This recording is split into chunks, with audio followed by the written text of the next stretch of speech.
Finally আমরা এখন চলে এসেছি সেই জায়গায়। এই যে ওপার দিয়ে দেখাচ্ছিলাম, ওখানে কয়েকটা ধরেছি। এখানে এবারে এই পানার মধ্যে রয়েছে কিছু চিংড়ি। কি চিংড়ি বেশ বললি যেন? গলদা চিংড়ি রয়েছে এখানে। দাদার সাথে এসেছি, আর এখান দিয়ে ধরবে, তোমাদেরকে দেখাবো। তোমরা সাথে থেকো, তোমাদেরকে পুরোটা দেখাবো কিভাবে ধরে। চল দাদা। কি কি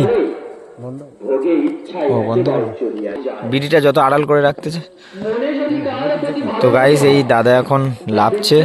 এখন এ ভাই উল্টে যাবে, আস্তে আস্তে, ব্যাস। তো দাদা লেবেছে, ও এখন ধরছে। দেখো, ধরলে তোমাদেরকে দেখাচ্ছি লাইভ।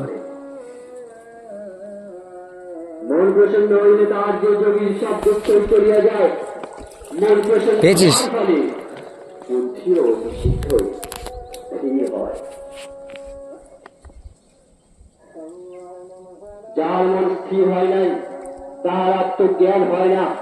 কত রকম প্রসেসে চিংড়ি মাছ ধরা যায় তোমরা দেখো আজকে। তো দাদা ওখানে ধরছে, আমি এখানে বসে আছি। এই দেখো, ওই যে পানার মধ্যে থেকে যে ছাঙন জাল বলে, কি হলো, পালালো একটা মাছও ছিল, মাছও পালালো এখান থেকে। মাছও থাকে এইসব পানার নিচে। ছাগন জাল আছে, ওটা নিচ দিয়ে গলিয়ে তুলে ওটার মধ্যে আটকা পড়ে। ও আবার কোনো কোনো সময় দাদা আবার হাত দিয়েও ধরে, হাঁচা করে। তো বিভিন্ন প্রসেস আছে ধরার, সেটা সবাই পারে না। যাই হোক, এখানে দিয়ে এমন ভাবে দেখা যাক, হয় কিনা দেখা যাক, তোমাদেরকে দেখাই লাইভ।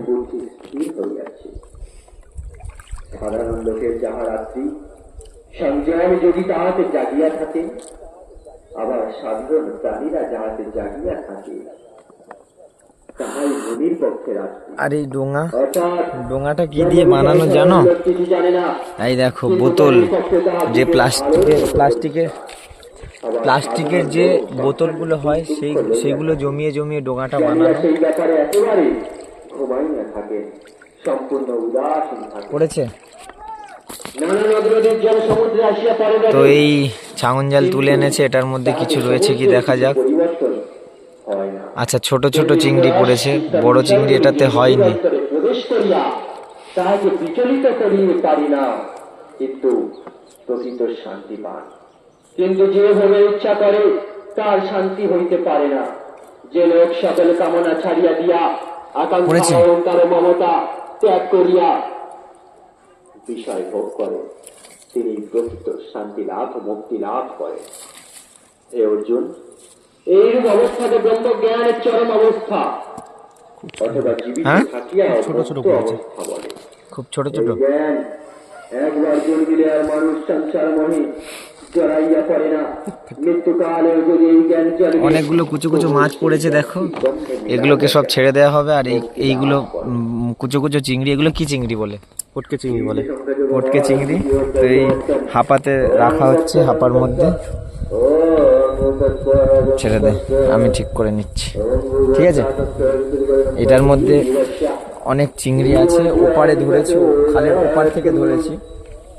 আর দেখি কত দূর আর অন্য কোথাও গিয়ে ধরা যায় কিনা। দাদা এখানে ধরছে এখন।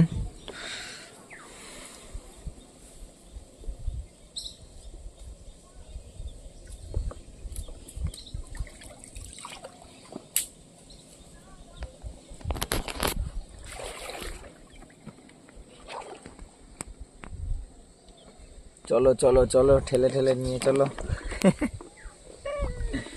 উঠবি এখানে না ওখানে? এই শুধু চারিদিকে জল করবি না।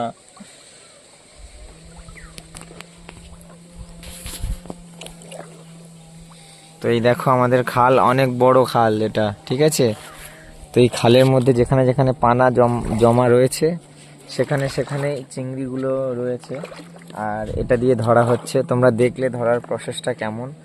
আর আমি তোমাদেরকে উপরে গিয়ে দেখাবো এটার মধ্যে কতগুলো চিংড়ি রয়েছে। অনেকগুলো চিংড়ি রয়েছে। এই গলদা চিংড়ি কাকে বলে রে? এটাই আমাদের ভাষায় মোচা চিংড়ি বলি। হ্যাঁ, আমাদের ভাষায় মোচা চিংড়ি বলি, আর কলকাতা ভাষায় গলদা বলে। আচ্ছা, তো এটা আমি জানতাম না, দাদার কাছ থেকে শুনলাম। ও আমাকে টেনে টেনে নিয়ে যাচ্ছে দেখো এইভাবে, আর আমি বসে আছি। ও পুরো ভিজে গেছে, ও ডুবে ডুবে চিংড়ি ধরতে পারে, ডুবে ডুবে জলে ডুবেও মাছ ধরতে পারে খালি হাতে, কোনো এইসব ছাড়া, এইসব ইকুইপমেন্ট ছাড়া। কি ডোঙা বেঁধে দিবি আর যাবি না এখানে? তো এখানে একটা পুকুর আছে বড়, সেটার মধ্যে অনেক পানা জমেছে। এইটার মধ্যে কত কি ধরা যায় দেখা যাক, তোমাদেরকে দেখাই, সাথে থেকো।